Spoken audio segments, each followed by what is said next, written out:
সংসদ নির্বাচন আটকানোর শক্তি কারণেই বলছেন গয়েশ্বর। এদিকে আওয়ামী লীগের চরিত্র দেশ থেকে পালিয়ে যাওয়া বলছেন মঈন খান। জানাবো ঐকমত্য কমিশনের সিদ্ধান্ত হলে নারী আসনে প্রার্থী দেবে জামায়াত। জানিয়ে দিব 2 বাসের মুখোমুখি সংঘর্ষে নিহত 1, আহত 20। এবং সর্বশেষ জানাবো ফ্যাসিস্ট সরকার অবর্ণনীয় জুলুমের রাজত্ব কায়েম করেছিল বলছেন তারেক রহমান। শুনছিলেন সংবাদ শিরোনাম, এবারে বিস্তারিত। সংসদ নির্বাচন আটকানোর শক্তি কারণেই বলছেন গয়েশ্বর। সংসদ নির্বাচন আটকানোর শক্তি কারণেই বলে হুঁশিয়ারি দিয়েছেন বিএনপির স্থায়ী কমিটির সদস্য গয়েশ্বরচন্দ্র রায়। তিনি বলেন, নির্বাচন করতে হবে, নির্বাচন আটকানোর শক্তি কারো হাতে নাই যদি আমরা নামি। যারা বলে 16 বছর আমরা কিছু করতে পারি নাই, তাদের বলবো আমরা এখন 16 দিনে তা দেখে দিতে পারি, আমরা দেখাবো না। গয়েশ্বর বলেন, একজন ভদ্রলোক ওয়াদা করেছেন, সে তার ওয়াদা পূরণ করবেন, যথাসময়ে নির্বাচন দেবেন, এই প্রত্যাশা নিয়ে আমরা ধৈর্য ধরে রাখছি। জামাত ইসলামের সমালোচনা করে গয়েশ্বর বলেন, শিক্ষা আর স্বাস্থ্য দুইটা দখল করছে জামায়াত, ওখানে আর কারো কোনো ঠাঁই নাই, কোনো ঠাঁই নাই। মাঝে মধ্যে অনেকে বলে ভারতের দালাল টালাল, যারা ভারতের দালালি করে তারাই ভারতের দালাল, যারা নির্বাচন চায় না, সংস্কার করে এটা সেটা, এগুলো তো ভারতের দালাল। এরাই কিন্তু আওয়ামী লীগের জঘন্য লোকদের তাদের দলের মধ্যে সদস্য বানাইতেছে গোপনে। এই পরাগ মণ্ডল রে যে অপহরণ করলো আপনারা জানেন, সবাই তার নাম।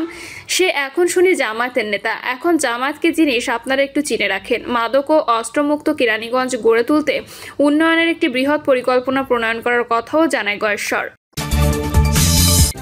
আওয়ামী লীগের চরিত্র দেশ থেকে পালিয়ে যাওয়া বলছেন মঈন খান। আওয়ামী লীগের চরিত্র দেশ থেকে পালিয়ে যাওয়া বলে মন্তব্য করেছেন বিএনপির স্থায়ী কমিটির সদস্য ডক্টর আব্দুল মঈন খান। তিনি বলেন, আওয়ামী লীগের স্বৈরাচারী আচরণ ও দুঃশাসনের বিষয়ে জনগণ অবগত। জিয়াউর রহমানের পর দলটি দীর্ঘ সময় দেশকে শাসন করেছে, কিন্তু দলটি দেশে কখনো জাতীয়তাবাদ প্রতিষ্ঠা করতে পারেনি। আব্দুল মঈন খান বলেন, সাবেক রাষ্ট্রপতি জিয়াউর রহমান বাঙালির জাতীয়তাবাদের মধ্যে সমস্যা দেখেছিলেন, সেই সমস্যার সমাধান তিনি খুঁজে বের করেছিলেন, তা হলো বাংলাদেশি জাতীয়তাবাদ।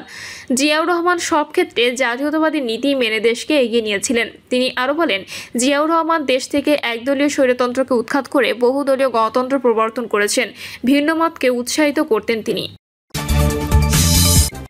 ঐকমত্য কমিশনের সিদ্ধান্ত হলে নারী আসনে প্রার্থী দেবে জামায়াত। জাতীয় সংসদের নারী আসন 100-তে উন্নীত করে মোট আসন 400 করার সুপারিশ করেছিল নির্বাচন ব্যবস্থার সংস্কার কমিশন। বিষয়টি নিয়ে ঐকমত্য কমিশনের আলোচনায় প্রায় সব দলই একমত। নির্বাচন পিআর পদ্ধতি না হলে এ সংস্কারে বাংলাদেশ জামায়াত ইসলামী একমত নয় বলে জানিয়েছে দলটি। ঐকমত্য কমিশনের সিদ্ধান্ত হলে জামায়াত নারী প্রার্থী দেবে। প্রাথমিকভাবে জাতীয় নির্বাচনে প্রায় সব আসনে নিজেদের সম্ভাব্য প্রার্থী ঘোষণা করেছে জামায়াত। এছাড়া স্থানীয় সরকার নির্বাচনের জন্য কোথাও কোথাও প্রার্থী মনোনয়ন দিয়েছে দলটি।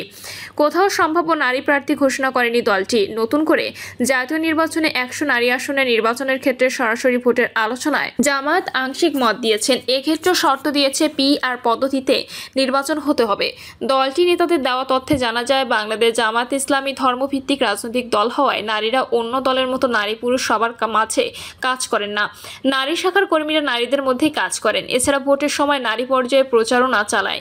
বিশেষ করে নারী অধিকার ও নারীদের মধ্যে ইসলামের দাওয়াত কার্যক্রম এবং নারী সংশ্লিষ্ট বিষয়ে তারা কাজ করেন। জানা যায়, আগে জামায়াত একাধিক নারী সংসদ সদস্য ছিলেন, তবে তারা সংরক্ষিত নারী আসনের সংসদে যায়। তাদের একজন ডক্টর শফিকুর রহমানের সহধর্মিণী আমেনা বেগম, তিনি 2001 থেকে 2006 সাল পর্যন্ত সংসদ সদস্য ছিলেন। অন্যজন ইসলামী সঙ্গীত জগতের শিল্পী সাইফুল্লাহ মানসুরের মা হাফেজা আসমা খাতুন, তিনি দীর্ঘদিন জামায়াতের নারী বিভাগের সেক্রেটারি পদে দায়িত্ব পালন করেন।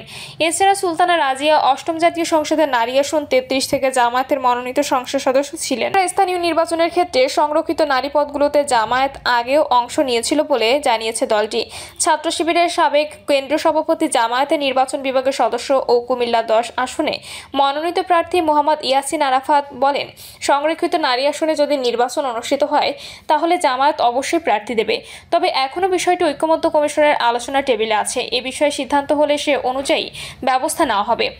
এবারের সংরক্ষিত নারী আসনে ভোট হলে আপনারা প্রার্থী দেবেন কিনা, এমন প্রশ্নের উত্তরে দলটির নায়েবে আমির আব্দুল্লাহ মোহাম্মদ তাহের বলেন, আমরা প্রথমত পিআর পদ্ধতিতে নির্বাচন ও আগে স্থানীয় নির্বাচনের দাবি জানিয়ে আসছি।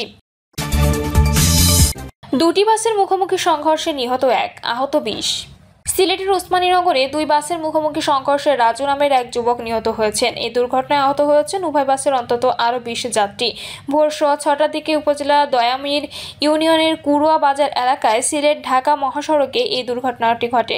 আহতদের মধ্যে 7 জনের পরিচয় পাওয়া গেছে। তারা হলেন সুনামগঞ্জের দিরাই উপজেলার তেতুলিয়া গ্রামের ফয়সল আহমদ, সিলেটের ফেঞ্চুগঞ্জ উপজেলা মণিপুর চা বাগান এলাকার মোর্শেদ মিয়া, পীরের বাজারের আব্দুল নূর, জালালাবাদ ক্যান্টনমেন্ট এলাকার কামরুল ইসলাম সহ আরও অনেকে।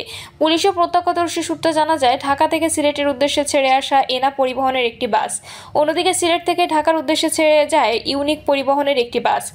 শনিবার সকাল 6টা থেকে বাস দুটি কুরুয়া এলাকায় পৌঁছালে মুখোমুখি সংঘর্ষ হয়। এতে ঘটনাস্থলের ইউনিক পরিবহনের হেলপার রাজু মারা যায়। আহত হন উভয় বাসের চালক সহ আরও 20 যাত্রী। ঘটনার পরপর হাইওয়ে পুলিশ ও ফায়ার সার্ভিস কর্মীরা হতাহতে উদ্ধার করে হাসপাতালে পাঠায়।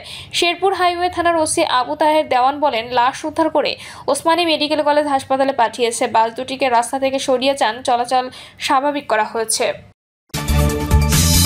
ফ্যাসিস্ট সরকার অবর্ণনীয় জুলুমের রাজত্ব কায়েম করেছিল, বলছেন তারেক রহমান। গত 16 বছরে পতিত আওয়ামী ফ্যাসিস্ট সরকার এক অবর্ণনীয় শোষণ ও জুলুমের রাজত্ব কায়েম করেছিল বলে মন্তব্য করেছেন বিএনপির ভারপ্রাপ্ত chairman Tarique Rahman.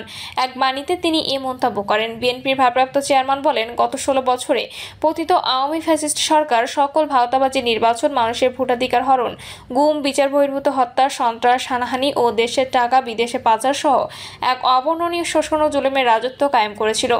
BNP chairperson Begum Khaleda জিয়াকে মিথ্যা মামলায় ফরমায়েশি রায়ের সাজা দিয়ে কারারুদ্ধ রাখা এবং তাকে সুচিকিৎসা বঞ্চিত করে মৃত্যুর মুখোমুখি দাঁড় করানো হয়েছিল। দেশ ছেড়ে পালিয়ে যাওয়া নিষ্ঠুর আওয়ামী নেতাদের পৈশাচিক দমনপীড়ন ছিল এজিদ বাহিনীর সমতুল্য। আজও ইমাম হোসেন ও তার ঘনিষ্ঠজনদের আত্মদানের চেতনায় দেশের ন্যায় ও ইনসাফ প্রতিষ্ঠিত না হওয়া পর্যন্ত আমাদেরকে নিরন্তর সংগ্রাম চালিয়ে যেতে হবে। আর কোনোভাবে যাতে নির্দয় অত্যাচারিত অভ্যুদয় না ঘটে, সেজন্য ইমাম বাহিনীর যুদ্ধ আমাদেরকে সবসময় প্রতিরোধের প্রেরণায় উদ্বুদ্ধ করবে। ইসলাম ধর্ম অনুসারীদের জন্য অত্যন্ত ঘটনাবহুল ও স্মরণীয় একটি দিন 10 মুহররম উল্লেখ করে তিনি বলেন, বিশ্বের ইতিহাসে এই দিনটিতে অসংখ্য ঘটনা সংঘটিত হয়, তাই এই দিনটির মহিমা অসীম। এক বিয়োগান্তক বিষাদময় ঘটনা স্মৃতি বিজড়িত এদিন, যা পবিত্র আশুরা হিসেবে পালন করা হয়। অন্যায় অবিচার জুলুমের বিরুদ্ধে লড়াই করতে গিয়ে মহানবী হযরত মুহাম্মদ সাল্লাল্লাহু আলাইহি ওয়াসাল্লামের এর প্রিয় দৌহিত্র হযরত ইমাম হোসেন এর দিনে কারবালার প্রান্তরে শাহাদাত বরণ করেছিলেন। এই দিন শোক, শ্রদ্ধা ও আত্মত্যাগের দিন। তারেক রহমান বলেন, জাগতিক অন্যায় ও দুর্নীতির প্রতিবাদ এবং ইমাম হোসেন এর আত্মত্যাগ বাংলাদেশ সহ সারা দুনিয়ায় মুসলমান ও বিশ্ববাসীর জন্য এক মহিমামণ্ডিত অনুকরণীয় দৃষ্টান্ত হয়ে আছে। ইমাম হোসেনের কষ্ট ও শাহাদাত এবং ইসলাম বাঁচিয়ে রাখার জন্য তিনি যে আত্মত্যাগ করেছেন তা দুনিয়াতে এক বিশাল প্রেরণার উৎসস্থল হিসেবে বিবেচিত হয়। অন্যদিকে সৃষ্টিকর্তা কেন্দ্রিক ন্যায় বিচার, তাকওয়া, ত্যাগ ও মানবিক মর্যাদা মর্মবাণীও প্রকাশিত হয়। তিনি বলেন, হযরত হোসেনের শাহাদাত অন্যায়, অত্যাচার ও নিপীড়নের বিরুদ্ধে এক নজিরবিহীন আদর্শিক সংগ্রামের উদাহরণ। ক্ষমতার প্রতি নিবিড় নিবিষ্ট মোহে আচ্ছন্ন থেকে যারা ইনসাফ ও মানবতাকে ভুলুণ্ঠিত করেছিল, তাদের বিরুদ্ধে ইমাম বাহিনী যুদ্ধে নিজেদের জীবন উৎসর্গ করেছিলেন। কারবালায় ইমাম বাহিনীর শাহাদাত বরণের সর্বকালে দেশে দেশে অত্যাচারিত কবল থেকে মুক্ত হতে নিপীড়িত মজলুম মানুষকে উদ্দীপ্ত করে আসছে। অপর এক বাণীতে বিএনপি মহাসচিব মির্জা ফখরুল ইসলাম আলমগীর বলেন, আশুরা হলো ইসলাম ধর্মের একটি স্মরণীয় দিন। হযরত মুহাম্মদ সাল্লাল্লাহু আলাইহি ওয়াসাল্লাম এর প্রিয় দৌহিত্র হযরত ইমাম হোসেন তার ঘনিষ্ঠদের শাহাদাত বরণের স্মরণে 10 মুহররম ইতিহাসে এক মর্মস্পর্শী ও বেদনাদায়ক দিন। দিবসটি আজও আমাদেরকে গভীর দুঃখ ও বেদনায় ভারাক্রান্ত করে তোলে। বিশ্ব মুসলিম সহ সারা মানবজাতিকে শোক ও বেদনায় মুহ্যমান করে তোলে। আবার এ দিনটি সকল অন্যায়ের বিরুদ্ধে মজলুমের স্পষ্ট প্রতিবাদের ভিত্তি হিসেবে বিবেচিত হয়। অসত্য, জুলুম ও অন্যায়ের বিরুদ্ধে মরণপণ সংগ্রামের মাধ্যমে ন্যায় ও সত্য প্রতিষ্ঠার বার্তা দেয়। মানবিক সাম্য ও মানব মর্যাদা প্রতিষ্ঠা করতে গিয়ে কারবালার হযরত ইমাম হোসেন এর নিজ পরিবার, ঘনিষ্ঠজন ও অনুচরবৃন্দ জালিমের হাতে শহীদ হন। তাই শহীদের কারবালার মূল বার্তা হচ্ছে নিপীড়নদের প্রতি সমবেদনা প্রকাশ। প্রিয় দর্শক, এই ছিল এখনকার সর্বশেষ সংবাদ। আপডেট সব সংবাদ পেতে চ্যানেলটি সাবস্ক্রাইব করে বেল আইকনটি ক্লিক করে রাখুন।